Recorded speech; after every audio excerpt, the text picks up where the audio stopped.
Good morning, folks. Happy Monday to you. We are on the road back. Still got quite a while to go here.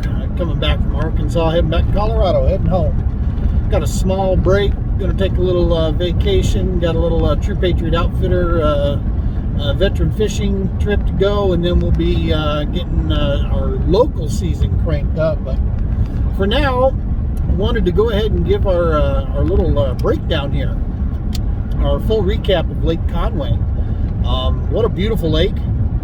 Super cool. One of the guys I fished with down there, Micah, he described it best. It's kind of like right where it's central Arkansas, so it's kind of like right where the southern type fisheries begin, you know, geographically speaking. And it really is, man. It's like average depth, I want to say, is like 6.5 foot.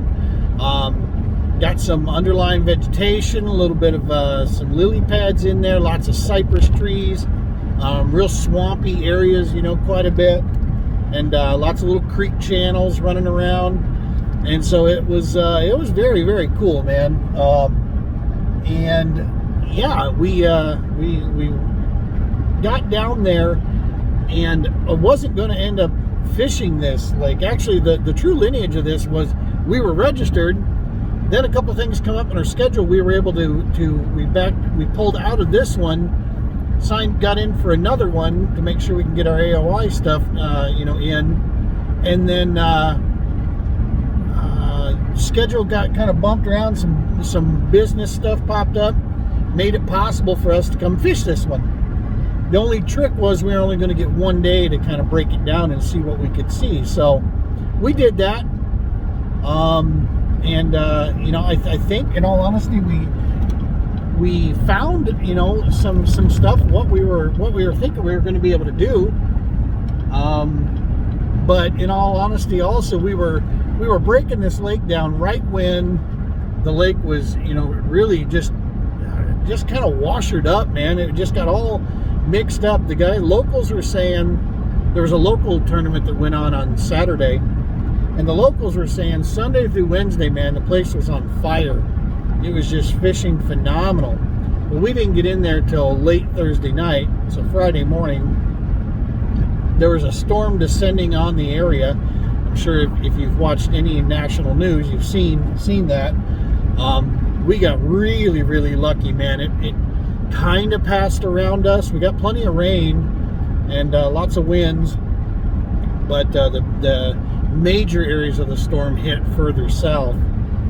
But at any rate, man, so we chose kind of the first place we were. It was the one pay to launch ramp on the lake. We started there, checked out some of that, and what we saw there, we really weren't overly too impressed with the area. Plus, what I saw was it was going to require a lot of bed fishing, which I was hoping to avoid. I wanted to see if there were other options available out there to us. So I went way up north as another area midway through that day on Friday, or in the morning. Went way up north and launched there, poked around in a creek, and really, was feeling that I kind of liked some of the things that I was seeing. I was throwing a soft plastic craw with no hook on it, just on a swivel spring, and was getting plenty of good hits on that, and just pitching, lots of up this creek, man, just hitting structure and such. So I was pretty excited about what we were going to see there, but in the back of my head, I knew that mud and cold water was coming because of the rains. So, not for nothing, we were going to try to figure out, what we wanted to come up with there. So I had a couple backup ideas. So day one, cranks it up, and sorry, I'm just reading. We got some construction here. I'm just trying to make sure I'm doing what's right. Day one, we launch in the creek. Took some video of it, shot some video of that going way up in there. Went up in, didn't see a ton of mud yet. It hadn't really started flowing too well. So I was kind of excited. And went way up there, and then decided to come on back down a little bit and start down there. Well, right at the ramp there's a bridge, and it kind of divvies up this creek up north, and I want to say it's the Caney Creek up there is what I'm thinking that we were on. It's the northeast side, way to the top. So I could not get anything to go, and there was bait up there. I mean, it looked good. Had some pockets, and by about 8 o'clock, the mud had started to really work its way down, and you could literally see, the mud line on one of the shores where watch the flow coming through there. We got on a couple little areas that would have been some seams. We got some pockets that were still clean with some grass. We tried some top water. We tried pitching and flipping. We tried some chatterbait. We tried spinnerbait. Just could not get anything to fire. So I decided, you know what? Let's get down and beat the mud down and head down towards the main lake, because I knew there was a couple spots out there by some lily pads, that should hold. Plus, I knew there were some beds out there. I'd seen them in practice. So ran down there. Well, there was, I want to say 5 or 6 of us that launched from this ramp in the morning. Ran way down. Got my first fish on chatterbait. Right through where this current kind of splits on a log. One side pushed over towards the lily pads, the other pushed out towards the main lake. And up towards that lily pad area, kind of where I figured it would. Pulling a chatterbait through there, bang. Hit a little one. I want to say about 14 and a half, 15 inches. Thinking, all right, well, we can work with that. See what's going on here. So kept working, trying to play the current, playing the edges of this channel, and playing the edges of the lily pad. Not a ton. Found a little pocket, chucked up in there with my chatterbait. Bang! Hit a little, like barely 12 inches. I was like, good night. They're getting smaller. This is not what we want. So I pushed back up the creek channel a little bit just to kind of see how far the mud, where it was at. And it was coming, man. It was moving pretty well. And I'm thinking, that's really going to make bed fishing, really tough unless I push way back to shore deep in the lily pads. So by now it's about 11 o'clock. And I'm thinking to myself, this might be the time that we pull out of here, because we're just not seeing quality. We're not seeing what we want to see.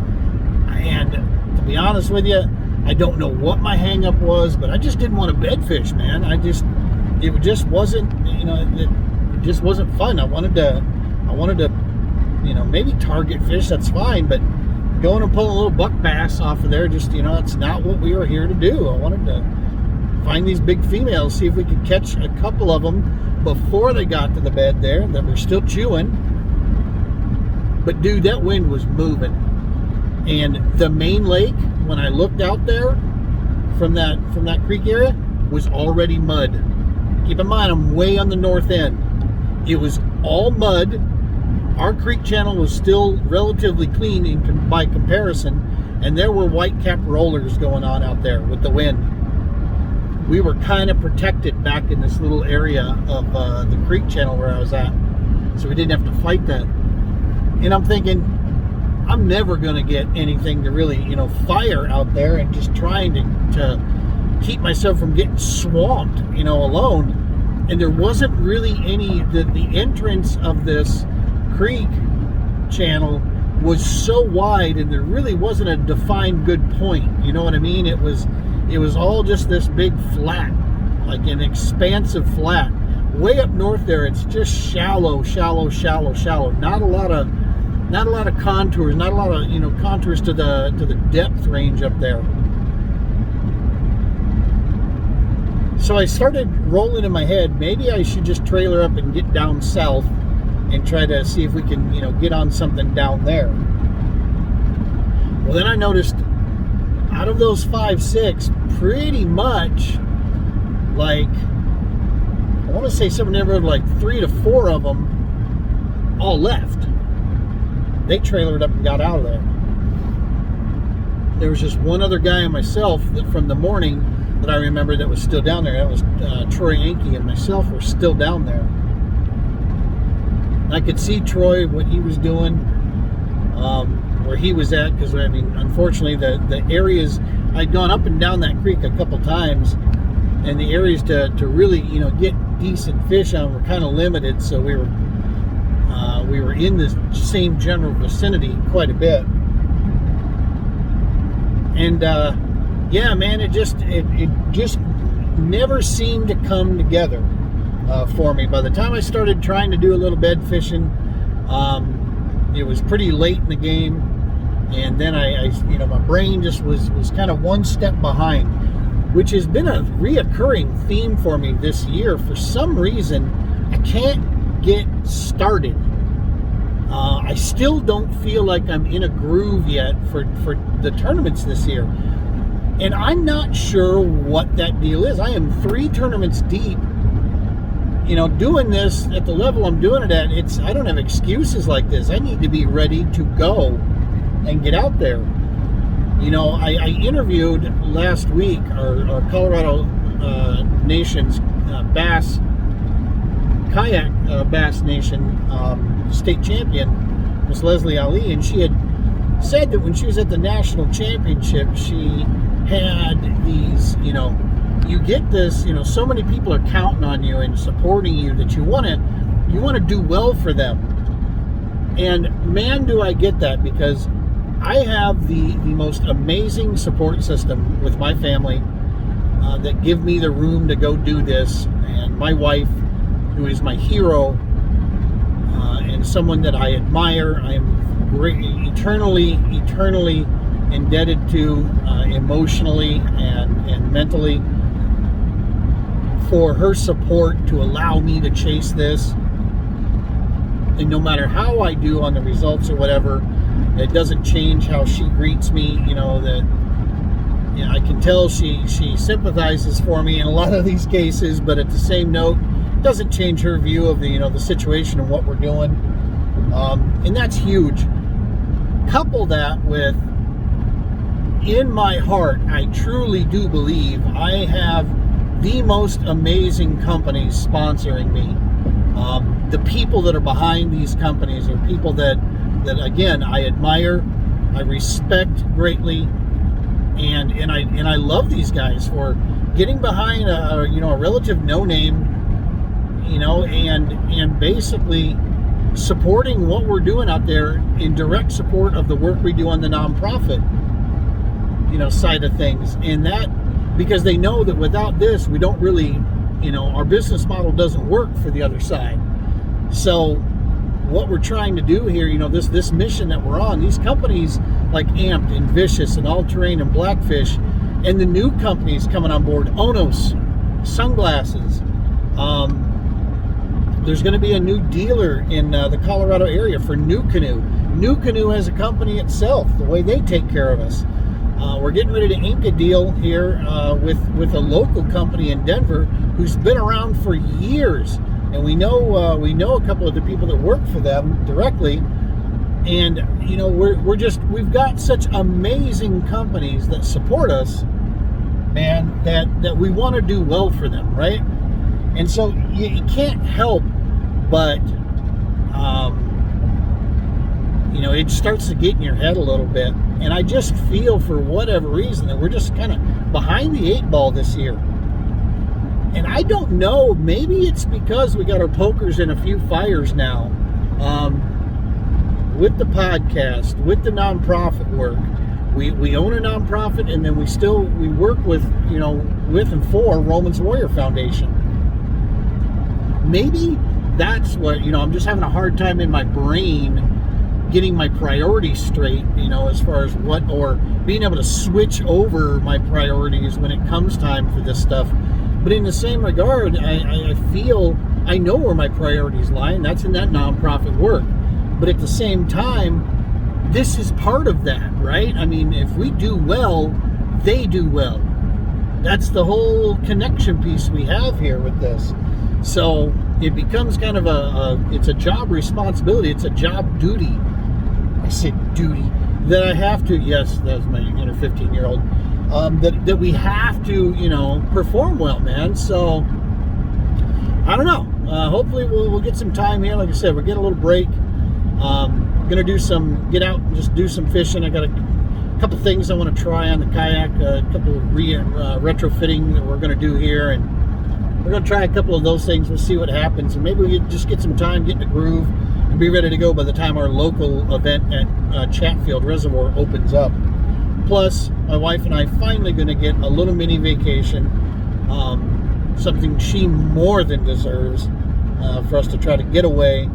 We have no responsibilities on deck for this one other than just spending time together and getting away, so I'm really, really excited about that. Back to the recap here, though. So day one gets done, and like I said, man, I maybe should have felt worse about the day, but I knew we only put like 2 fish in the boat. Only got 3 bites all day long. Missed 1, got 2. But not for nothing, man. We fished our tail off. We worked buzzer to buzzer on that thing, and kept cycling through and trying different things, sticking with our strengths. And I hate this excuse, but because it's still on me, no matter how you paint it. And I want to emphasize that all my gear is working flawlessly, man. No problems whatsoever. Any issues I'm having with landing fish is totally on me. It's just dumb, silly moves. I mean, I'm owning this stuff flat out. Maybe the best fish I had a shot at during the tournament, day 2. End of the day, it's about 2 o'clock. I've got my trolling motor locked on heading mode, so I'm paralleling this bank contour, running all the way back down. And I come across this little point. There's some bait on it. Throw a chatterbait out there, and I feel tension as I'm reeling back, like it's slowing down. And I'm thinking I'm hooked up on a lily pad, so I start reeling a little bit, picking up. Well, right about the time I notice my lines start to take off to the side, I'm like, holy crap, he just barely, they just kind of put their mouth on that thing and started running away with it. So at that point, keep in mind, I'm trolling, I'm still going straight at it. So I'm having to reel like crazy to keep the slack out of it and try to get some sort of tension on it. Like I said, I see it start to move to the side, reach down, hit my trolling motor, kill prop switch with my foot, start reeling like crazy, and by that time she comes out of the water, boom, spits the chatterbait out. Best fish I would have had all day. It's probably good, I don't know on the length, but definitely good, 3.5, 4 pounder. It looked pretty good. I'm guessing it would have been a good, 18, 19 inch, somewhere in that ballpark, I'm guessing. Would have been the best one for all day and would have marked fish number 4 for us, so that would have really helped in the standings. But at any rate, that is, my gear is working just as it should, and it's phenomenal. It's just my execution is just not there. My preparation seems to be, like I said, about a day behind. I'm not clicking just yet. So I'll figure it out, and we'll get it dialed straight here and get right on it. It's just a matter of, it's something in my mental preparation side is what's causing the jam up right now. So we'll get that figured. But day 2, we didn't really know, didn't want to go to any of the stuff that I had already seen. So I decided I'm going to go to the complete polar opposite. I was at the very northernmost launch on day 1. So for day 2, I went all the way down to the south and launched at the Plum Creek Dam. Way at the most southern launch you could go to. Got there super early, got rigged up. And pretty much one other kayaker showed up down there. That was Micah. He showed up down there. We chatted for a little bit. Finally got a chance to introduce ourselves, face to face. We've talked online quite a bit through the All-American group. But got this whole thing set up. down there, launched, kind of found out which way he was going, which way I was going. We kind of, you know, did our thing. He did pretty well. He got himself a limit. And again, you know, I was sitting on 3 fish, and for whatever reason, man, just couldn't get over that hump. I settled in a little bit more on my version of bed fishing, which was basically pitching up to the shoreline and just pulling a jig. I got a couple pictures of it, that all-terrain finesse jig, PB&J color, a little magic sauce that I have, trailer that I put on there, just different color pattern. Threw that bad boy on and just, you know, went to work on it pretty much, and we scrounged up a few of them out of the grass, where they were putting, you know, beds up in the grass there. Pulled a couple off the beds there, little buck bass. Hit a pretty decent one up, what was it, 16 and something, maybe, something like that, 15 something. But that was a pretty decent fish. Hit that up off it wasn't a cypress tree. I don't know what kind of trees these are, but they're real tall, real big. They're not cypress, but they have a similar root system to them that looks kind of clumpy like that, just not as sprawled out, I don't think. And hit one off of that that was on a bed, and just kept working shores, then worked some docks, and I stayed with the jig all day long, just because the jig catches big fish, and I have a lot of confidence in it. So I stayed on that, mix in a few chatterbait throws here and there. Tried some little finesse presentations up on shoreline, and lots of brush in this water, so that made anything open hook was going to be tricky, unless it was the jig or chatterbait. That tended to be able to get through that brush pretty well. The finesse jig from All Terrain is phenomenal when it comes to getting through brush and such, so I like to use that quite a bit. But at any rate, man, we yeah, like I said, we ended the day on 3 fish, and that was pretty much it. I lost that 4th one that I had an option at. Lost that. I did not put that in the boat. And like I said, we got down to the edge there, took it right to the buzzer, and got all done, went and did the awards deal. That was phenomenal. Really apologizing big time on the awards thing. Our audio did not come out okay. It started off okay, and then it lost it. So we're going to look at some different equipment possibly for these live broadcasts. We'll see what we have that we can work with that might work, and see if we can improve this whole offering here, because video was better, but we lost the audio signal. I think I had just had the camera too far away, and so we just we're gonna, like I said, we're gonna look into that and see what we can work out. But at any rate, that's Lake Conway, man. We did what we could. We fished our tail off. My hands are sore, because I bet you we cast some 3,000-4,000 times, you know, throughout that 2 days, if not maybe more. Hands are sore, shoulders are sore. Working out some stuff with launching the kayak out of the back of the truck. Going to try a couple different things with that too, but I do like that better. I was able to, like right now, I can do the speed limit, no worries. Don't have the extra trailer hubs and tires to worry about as we're rolling down the road. And I like the security level of this, with, you know, chaining it up and keeping all my stuff together like that. So that worked out better.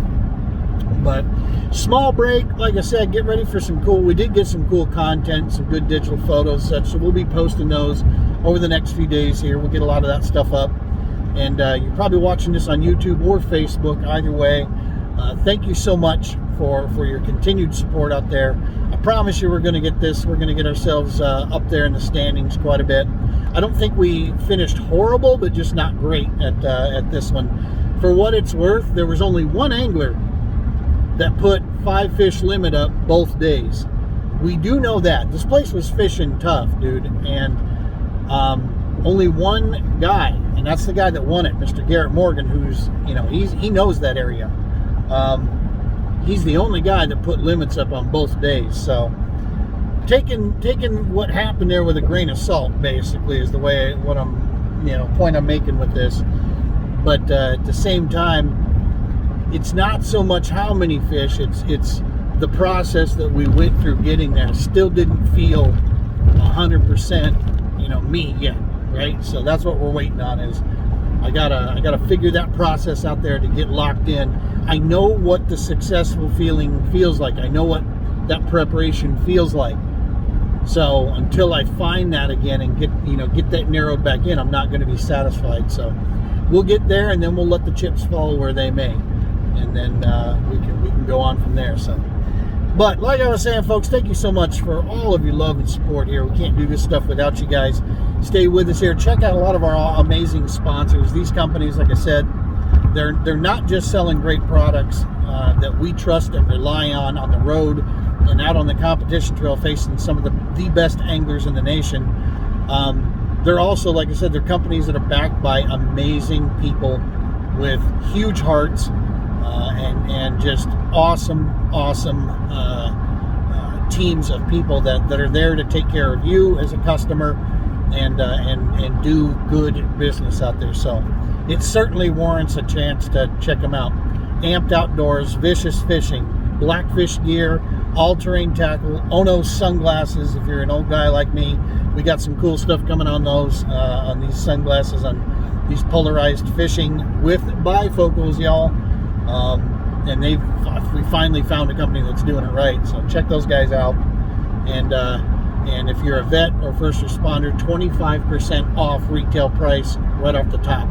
We'll be having a code here coming soon on these that I can give everybody else out there that'll get you 10% off, and then we get a 10% kickback. So that comes back to us and helps us along the road here. You get a great price on a great pair of glasses if you need the bifocal piece in there, and you're helping us, stay on the mission. So win-win-win-win-win.